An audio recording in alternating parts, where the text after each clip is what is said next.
Earlier this week, church leaders from around the world met in Seoul, South Korea for the Korean Peninsula Peace Sharing Forum. This year's theme was Peace on the Korean Peninsula. EWTN contributor Colin Flynn has more from the demilitarized zone along the North and South Korean border.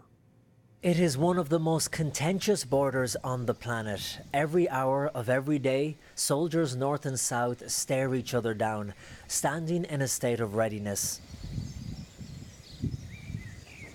The border is clearly marked here by a line of concrete and continues across the demilitarized zone. Father Chung Se-dok is the chairman of the Reconciliation Committee in Seoul Archdiocese and has visited North Korea as a church official a number of times. I have the concern about the people of North Korea, not only Pyongyang citizens, the other areas of the North Korea people is still poor and suffer, and then they are suffering. And then church, especially Catholic Church, we have to concern about them. We keep these pictures here all in this room like a museum is the fact we don't want to forget. Father Gerard Hammond is an American missionary priest based in Seoul. He has been to North Korea over 50 times to bring medical aid. And you just feel so utterly helpless because you see people dying, you see kids and babies in shoeboxes left on the side of the road. And up until the Korean War in 1950, there was a vibrant Catholic church in the north. But when the war started, religious freedom was taken away. There was a whole diocese, the diocese Marino established, the Pyongyang diocese.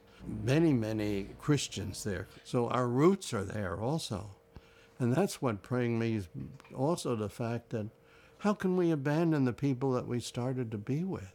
There have been rumours that people practice the Catholic faith secretly in the country today, but Father Gerard is not convinced. People would like to believe there's an underground church or a silent church. There's nothing alive there we know of any living church or... While inside the joint security area, the presence of church officials arose the suspicion of the North Korean soldiers, who came right up to the window to get a good look at Cardinal Oswald Gracias, Archbishop of Bombay, India. To see it in real life, it's different from to see it in real life and to get the feel. It was a surreal moment as EWTN cameras almost pressed against theirs, a plane of glass separating two worlds. People outside were wondering what's happening inside, and we were wondering what's happening outside. But that happens. There is always some doubt, suspicion. All that, those clouds will move. Clouds will move. I'm hopeful that will be a thing of the past, will be history soon. The Cardinal and bishops ended with a prayer beside the site where a new Catholic church is being built, right next to the border. So I think it's powerful is probably the one word that you could say to that, because it just shows that soldiers of all faiths serve together but also can worship together.